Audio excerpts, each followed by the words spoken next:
Hi, and welcome back to Basement Backgammon. In this episode, we'll be looking at problem 200 in Bill Robertie's 501 Essential Backgammon Problem Series. First of all, I have to say that I cannot believe we are at problem 200, but it is true. We've made it almost, more than a third of the way through the book. We're closing in on halfway through the book, problem 200 in 501 problems. So, hey, we're gaining traction. Now, back to the problem. Black is to play a 6-4 here. You notice that black is on the bar, white is on the bar. Black has a 5-point prime, white has a blot on 2, and white has 1 on the bar. We are forced with our 4 to come in. Question is, what do we do with our 6? And as you can see already, Robertie's really asking you, the question is, do you hit with this 6, or do you come and make part of a 5-point prime? We had this question, similar question yesterday, same question today. Do we continue with that, or is there a new thing that we have to think about? So I'll give you 10 seconds to decide, and I'll come back with Robertie's answer.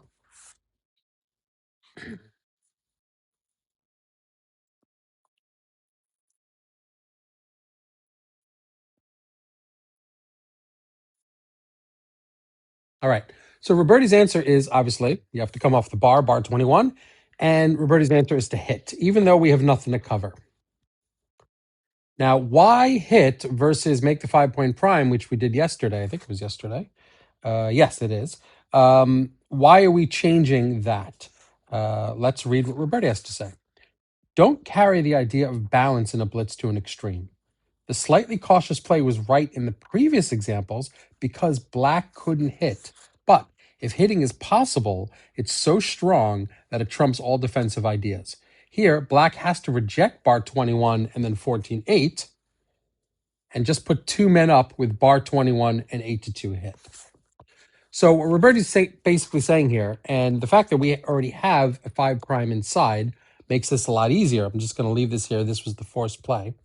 Is that hitting, even if you can't cover, is so strong, especially with a 5-point prime, rather than making this here. Because if white comes in, yes, we get to block him. It's not a terrible play, but if you hit, there's a good chance that white's going to stay out and stay on the bar for even a couple rolls. Rolls enough for you to be able to. This was the hit. Yeah, rolls enough for you to be able to bring down your midpoint and then cover and close out. You only need 2, maybe 3 rolls to do that. Let's say this is the first roll. It gets you in 6, 7, 8, 9, one of these areas probably. Even 5 gives you a 7, is 1 out of 6. So you have a good chance of getting a direct shot on the next roll to cover. And even if you don't, let's say you get a small number like a 3-1 or a 2-1, you have a 7 or 8 to cover. You have opportunities to cover before white comes in. So that's why it's just considered to be a stronger play, especially against a 5-point home board. But let's see what XG has to say about it, although I have a feeling XG is going to agree with the hit. This was the original position, and I will throw that over to XG right now. And we're back with our XG analysis. We have to play a 6-4. The 4 is forced. What do we do with the 6? Let's see what XG has to say. XG agrees with Robertie. Hitting is the right thing in this situation, especially with those 5 points in our home board, and it's a blunder to do anything else. Easy. Bar 21, 14-8, which is the second choice of making that broken 5 prime. So if white gets in, it's hard for him to get out, is an 11.6% blunder. Not just a small mistake, an absolute blunder not to hit in this situation. So there you have it. I hope you enjoyed this analysis. I hope you like this video series.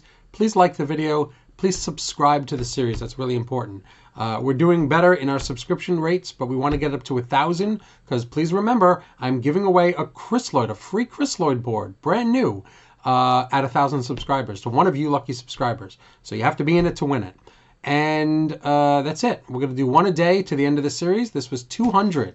200. Tomorrow with 201. I'll see you tomorrow. Bye-bye. Thanks.